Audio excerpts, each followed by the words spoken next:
ভাই বাংলাদেশ উচ্ছেদ অভিযান নিয়ে কি বলতে চান? সে সময় বলছিলেন বাংলাদেশের উচ্ছেদ অভিযান নিয়ে এটা বলতে চাইতেছি যে কোনো সরকার বাংলাদেশের ক্ষমতায় আসুক না কেন, আসলে রাস্তার ফুটপাতে দেখা যায় উচ্ছেদ অভিযান চলে। যে কোনো সরকার আসুক না কেন, আমি ছোটোবেলা থেকেই দেখি।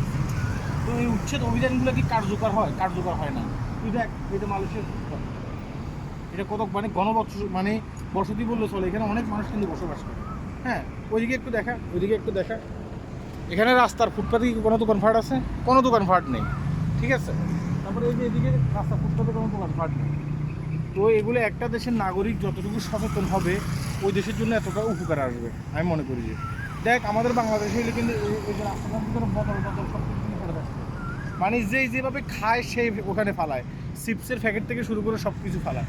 অথচ ওই দেশের নাগরিক যদি সচেতন থাকে তাহলে কখনো দেখা গেছে কি ওই দেশের নোংরা আবর্জনা হবে না, অন্য দেশ থেকে মানে মানুষ এসে এখানে সুন্দরভাবে বিচরণ করতে পারবে, এই দেশের একটা সুনাম হবে। মানে অন্য দেশ থেকে পর্যটক এসে এই দেশে সুন্দরভাবে বিচরণ করতে চলাফেরা করতে পারবে, এই দেশের সবার সুনাম হবে।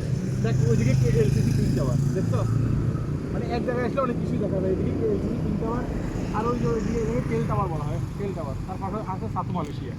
এখানে কিন্তু পর্যটক আসে, মানে শুধু এখানে না, মালয়েশিয়ার সব জায়গায় কিন্তু পর্যটক যায়। তো দেখা গেছে কি উচ্ছেদ যে অভিযানটা আছে না, উচ্ছেদ অভিযানটা বাংলাদেশে পাওয়া, ঠিক আছে।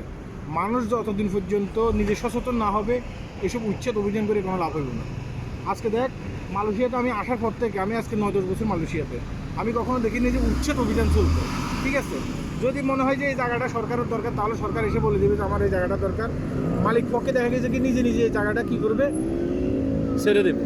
হ্যাঁ, এখানে মানে এটা লিয়ে আসা সেটা লিয়ে আসা উচ্ছেদ অভিযান চালাবে, স্থানীয় লোক কান্নাকাটি করবে। স্থানীয় লোক আবার দেখা গেছে কি যারা উচ্ছেদ অভিযান করবে তাদেরকে বদল করে মারবে, এগুলো কখনো হবে না।